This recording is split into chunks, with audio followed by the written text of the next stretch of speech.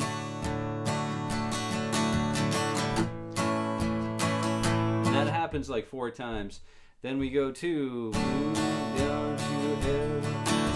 The B section goes to G. It's very much like the A, but we go to, instead of A, we go to the B.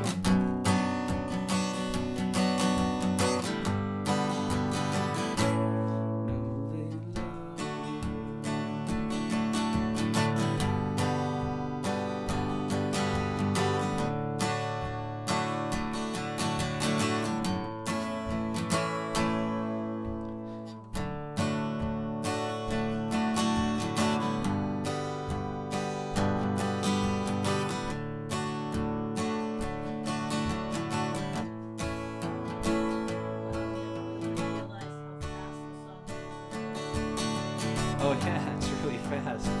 And so when we're practicing the song, we wouldn't probably practice it at this tempo. We would likely slow it down to a manageable tempo that we could control. And it is so important because we get frustrated while we practice if we can't do something right away. I don't know if you're anything like me. I'm sure all of us, every single student I've had, it's hard to play slowly and study slowly. And once we play slowly and we can't get it, we get frustrated. We speed up, and which makes us less likely to get it. Okay, so it's really important to take a breath, draw that breath in through the nose and breathe out through the mouth. But I think we're going to review and then just recap. We have to wrap it up for tonight, but watch us again every Wednesday, live at 9 p.m. Eastern Standard Time. So we talked about Teach Your Children Well tonight. We covered the chord patterns on page 1. Go ahead and download that. Like, share, subscribe. Really helps us out. Download the chord, the sheet music. We have 1, 2, 3, 4, 5, 6 chords that fit nicely into the tune. We have studied the strum pattern. We've talked a little bit about the starting point and a quarter note grid, about how we started with 2, 3, 4, just practicing counting 1, 2, 3, 4 with our strum pattern. We could turn that strum pattern into that basic starting point into boom, chick, boom, chick, boom, chick, boom, chick, boom, bass note first and then strum. That's a perfect place to start.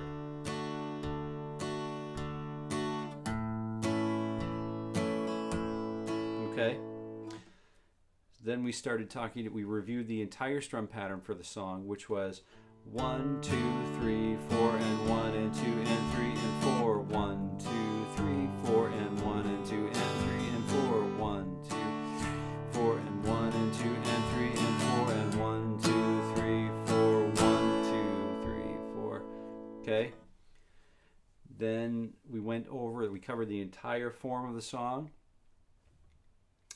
And if you don't have any other questions, I'm going to say thank you very much for watching. I'm going to play some music and take us all home, take us out. And we'll see you next Wednesday at 9 p.m. Eastern Standard Time. And when you subscribe, go ahead and hit the reminder, click the bell or whatever, and then that will give you just sort of a reminder that your Wednesday night guitar session's coming up. So we'll see you again next time. Until then, happy picking.